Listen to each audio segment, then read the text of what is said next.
British থেকে ভারতবর্ষ স্বাধীনতার এক বছর পূর্বে 1946 সালের 16 আগস্ট কলকাতা জুড়ে সর্বকালের এক মর্মান্তিক হিন্দু মুসলিম দাঙ্গার ঘটনা ঘটে। এই সংঘর্ষ ভারতবর্ষকে নাড়িয়ে দিয়েছিল। মাত্র 72 ঘন্টার মধ্যে কলকাতায় 4000 জনের বেশি সাধারণ মানুষ প্রাণ হারিয়েছিল ও 1 লক্ষ জন বাসিন্দা গৃহহীন হয়েছিল।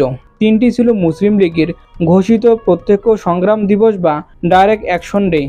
দাঙ্গার ব্যাপ্তিকাল 1 সপ্তাহ চলার কারণে দিনটি ছুরিকার সপ্তাহ নামে পরিচিতি ছিল। অনেকে মনে করেন এই দিনটি না হলে পাকিস্তান নামের রাষ্ট্রের জন্ম হতো না। এটাও সত্যি যে এই দিনের কারণে দুই বাংলার ভবিষ্যৎ চূর্ণ বিচ্ছিন্ন হয়ে যায়। মুসলিম ও হিন্দুদের মধ্যে ঘৃণার সৃষ্টি হয়, যার ফল এখনও বয়ে বেড়াচ্ছে হিন্দু ও মুসলমান। এই দাঙ্গার সূত্রপাত এবং পরিণতি নিয়ে বিস্তারিত থাকছে এই পর্বে। আপনি যদি আমার চ্যানেলে নতুন দর্শক হয়ে থাকেন, অনুরোধ করব সাবস্ক্রাইব করে বেল আইকনটি ক্লিক করুন। সর্বভারতীয় মুসলিম লীগ ও ভারতীয় জাতীয় কংগ্রেস 1940-এর দশকে ভারতের গণপরিষদের দুটি বৃহত্তম রাজনৈতিক দল ছিল। মুসলিম লীগ 1940 খ্রিস্টাব্দের লাহোর প্রস্তাব থেকেই উত্তর পশ্চিম ও পূর্ব ভারতের মুসলিম সংখ্যাগরিষ্ঠ অঞ্চলসমূহকে স্বাধীন রাষ্ট্র হিসেবে গঠন করার দাবি জানাতে থাকে। ব্রিটিশ থেকে ভারতীয় নেতৃত্বের হাতে ক্ষমতা হস্তান্তরের পরিকল্পনার জন্য ভারতে 1946 সালে ক্যাবিনেট মিশন একটি ত্রিস্তরীয় পরিকাঠামো প্রস্তাব করেছিল, যা কেন্দ্র, প্রদেশ, গোষ্ঠী ও প্রদেশ। মুসলিম লীগের দাবি পূরণ করার জন্য প্রদেশ গোষ্ঠী ছিল। মুসলিম লীগ ও কংগ্রেস উভয় নীতিগতভাবে ক্যাবিনেট মিশনের পরিকল্পনা গ্রহণ করেছিলেন। মুসলিম লীগ সন্দেহ করেছিল যে কংগ্রেসের গ্রহণযোগ্যতা ছিল অবিশ্বাস্য। ফলস্বরূপ মুসলিম লীগ 1946 খ্রিস্টাব্দের জুলাই মাসে পরিকল্পনা থেকে তার চুক্তি প্রত্যাহার করে নিয়েছিল। ব্রিটিশ শাসনের বিরুদ্ধে জোরদার আন্দোলন চলতে থাকে। ব্রিটিশ বুঝতে পারে এখন ক্ষমতায় থাকা অসম্ভব। ব্রিটিশ প্রধানমন্ত্রী ক্লেমেন্ট অ্যাটলি ব্রিটিশ ভারত রাজ্যকে ভারতীয় নেতৃত্বের হাতে ক্ষমতা হস্তান্তরের পরিকল্পনা নিয়ে আলোচনা ও সিদ্ধান্ত চূড়ান্ত করার লক্ষ্যে 3 সদস্যের মন্ত্রিসভা মিশন ভারতে প্রেরণ করেছিলেন।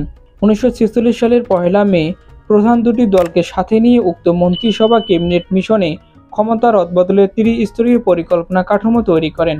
এই কাঠামো মুসলিম লীগ বর্জন করে। হিন্দু অধিষ্ঠিত ভারতবর্ষে সংখ্যালঘু মুসলিমদের কথা ভেবে মোহাম্মদ আলী জিন্নাহ এই সিদ্ধান্ত নেন। 1946 সালের জুলাইয়ে মোহাম্মদ আলী জিন্নাহ এক সংবাদ সম্মেলনে বলেন, মুসলিমদের জন্য আলাদা রাষ্ট্র করা না হলে মুসলিমরা প্রত্যক্ষ সংগ্রামের ডাক দিবেন। 16 আগস্ট মুসলিম লীগ ডাইরেক্ট অ্যাকশন ডে বা প্রত্যক্ষ সংগ্রাম পালনের ঘোষণা দেন। স্থান হিসেবে বেছে নেওয়া হয় কলকাতা শহর। কেন কলকাতাকে এই সমাবেশের জন্য বেছে নেওয়া হয় এ বিষয়ে বিতর্ক রয়েছে। সেদিন সকাল থেকে পরিস্থিতি খারাপের দিকে যাচ্ছিল। লালবাজারের পুলিশ সদর দপ্তর জানিয়েছিল, রাজার বাজার, কলাবাগান, college street, Harrison road, Colootola এবং বড় বাজারের মতো শহরের উত্তর মধ্য অংশগুলোতে ইটপাটকেল নিক্ষেপ, দোকানপাট ভাঙচুরের মতো খবর পাওয়া যায়। এই জায়গাগুলো মূলত হিন্দু সংখ্যাগরিষ্ঠ। তাই ধারণা করা হয় মুসলিম লীগের সমাবেশকে কলুষিত করার জন্য হিন্দুরাই উত্তেজনা সৃষ্টি করেছিল। সাম্প্রদায়িক উত্তেজনার পটভূমিতে বিক্ষোভটি কলকাতায় ব্যাপক দাঙ্গার সূত্রপাত করেছিল। দুপুর 2টা থেকে সমাবেশের মূলধারার আয়োজন শুরু হয়। বাংলার সর্ববৃহৎ মুসলিম সমাবেশ হিসেবে বিবেচনা করা হয়। বিভিন্ন জায়গা থেকে মিছিল এসে জড়ো হতে থাকে সমাবেশে। অংশগ্রহণকারীদের মধ্যে একটি বিশাল অংশ লোহার রড ও বাঁশের লাঠি ছিল বলে ধারণা করা হয়। স্টার অব ইন্ডিয়ার প্রতিবেদক উল্লেখ করেন, সমাবেশে 1 লক্ষের মতো লোক উপস্থিত হয়েছিল। প্রধান অতিথি ছিলেন খাজা নাজিমুদ্দিন ও মুখ্যমন্ত্রী হোসেন শহীদ সোহরাওয়ার্দী।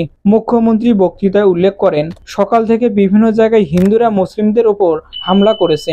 সমাবেশ শেষে মুসলিম ও হিন্দুদের মধ্যে ব্যাপক সংঘর্ষের সৃষ্টি হয়। 17 আগস্ট সবচেয়ে জঘন্যতম ঘটনা ঘটেছিল।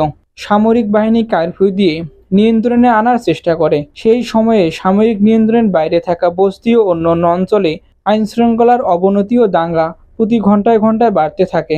বাস ও ট্যাক্সি ভর্তি শিখ ও হিন্দুরা 18 আগস্ট সকালে তলোয়ার, লোহার রড ও আগ্নেয়াস্ত্র সহযোগে মুসলিমদের উপর আক্রমণ শুরু করেছিল। এই দাঙ্গা 1 সপ্তাহ স্থায়ী হয়েছিল।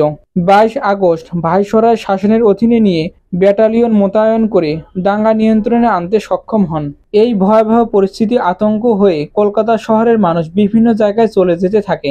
বাংলার মুখ্যমন্ত্রী সোহরাওয়ার্দীর উপর অভিযোগ ওঠে, তিনি দাঙ্গার পরিস্থিতি নিয়ন্ত্রণে আনার চেষ্টা করেননি এবং সোহরাওয়ার্দীর পুলিশি দায়িত্ব বাধা দেওয়ার উল্লেখ পাওয়া যায়। উভয় দল একে অপরের এই পরিস্থিতির জন্য দায়ী করতে থাকে। ব্রিটিশ ও কংগ্রেস উভয়ই জিন্নাকে এই হত্যাকাণ্ডের জন্য দোষারোপ করতে থাকে। হিন্দু সংবাদ মাধ্যম সোহরাওয়ার্দীর সরকার এবং মুসলিম লীগকে দোষ দিয়েছিল। তবে মুসলিম লীগ সমর্থকদের মতে বাংলায় ভঙ্গুর মুসলিম লীগ সরকারকে দুর্বল করার প্রয়াসে এই সহিংসতার পিছনে কংগ্রেস পার্টিই ছিল। ঐতিহাসিক জয়া চ্যাটার্জি দাঙ্গা রোধ করতে ব্যর্থ হওয়ার এবং পুলিশি বাহিনীকে নীরব থাকতে বলার জন্য সোহরাওয়ার্দীকে বিশেষভাবে দায়ী করেন। পাশাপাশি তিনি উল্লেখ করেন যে হিন্দু নেতারাও দোষী ছিলেন। দাঙ্গার ফলে হিন্দু, শিখ এবং মুসলমানদের মধ্যে অসম্প্রীতি বৃদ্ধি পেয়েছিল। এই পরিস্থিতি বিভিন্ন জায়গায় ছড়িয়ে পড়ে। সেই বছরেই নোয়াখালী, বিহার ও পাঞ্জাবের মুসলিম ও হিন্দু শিখদের মধ্যে বেশ কয়েকটি দাঙ্গার সূত্রপাত হয়েছিল। পরবর্তী ভিডিওতে থাকছে নোয়াখালী দাঙ্গার ভয়াবহ পরিস্থিতি নিয়ে, তাই ভিডিওটি পেতে সাবস্ক্রাইব করে অপেক্ষায় থাকুন। ধন্যবাদ।